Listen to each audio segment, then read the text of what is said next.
Welcome to the Learning Pines YouTube. We hope this video helps. You start by verifying the physical path. Confirm the mic is powered and connected to the correct port, USB 3, 5mm or interface.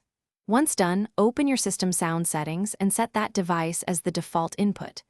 Make sure volume is at a moderate level, around 50–70%, and the mic is not muted. If you suspect a cable or port issue, swap the cable or try another port now. That often fixes the simplest faults quickly. You next focus on software. Update or reinstall the audio driver using Device Manager or the manufacturer's tool, because corrupted drivers block input.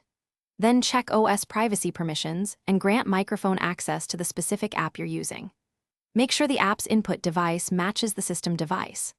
Once configured, open Advanced Properties and adjust input gain, sample rate, and disable enhancements or exclusive mode to prevent software conflicts. These steps resolve many subtle driver, and you finish by running a real test.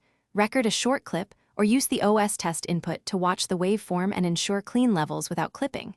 If problems remain, swap in another microphone or USB adapter to isolate hardware from system faults. As a final recovery, roll back the driver or restore system audio settings to a previously working point. Troubleshooting tip: if sound disappears after an update, roll back driver first. That often restores functionality without deeper changes. Thanks for watching. Consider subscribing if we helped you.